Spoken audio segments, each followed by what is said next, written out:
1564 Charlie is a 1953 Cessna 180. First year they made 180s.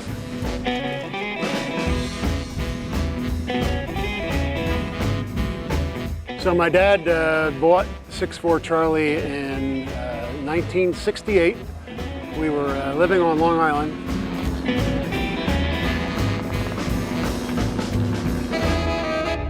A family friend at the time, Glenn Sinibaldi, he basically stepped up at that point and said, hey, if you want to work on this thing, I'll manage the restoration.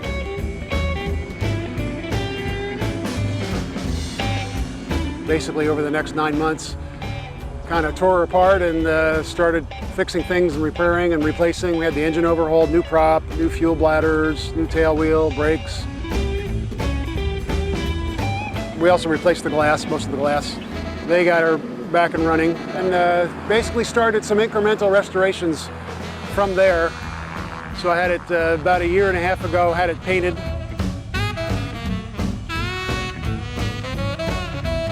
We have a wood veneer panel that's made by Pfluger's, Hal Pfluger out in Trinity Center, California.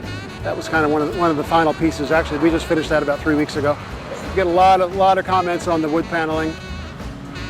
My wife Mylan, who also had some interior design background and was great with all of that, and Rebecca, the designer that went off in a room, 45 minutes. My wife and Rebecca come back out and kind of say, okay, here's what we're doing. And here's about what it's going to cost. And my jaw dropped, but you know, many friends have told me about that time. If your wife wants to spend money on your airplane, you do not argue.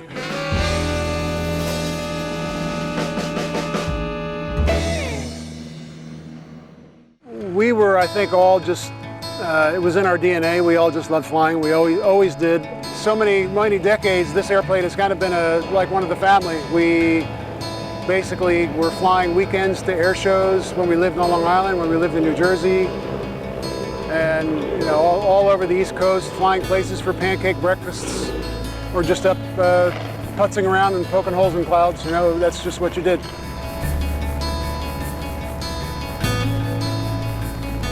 My brother Roy actually took his, I think he did his solo in 64 Charlie, and I did my FAA check ride in 64 Charlie.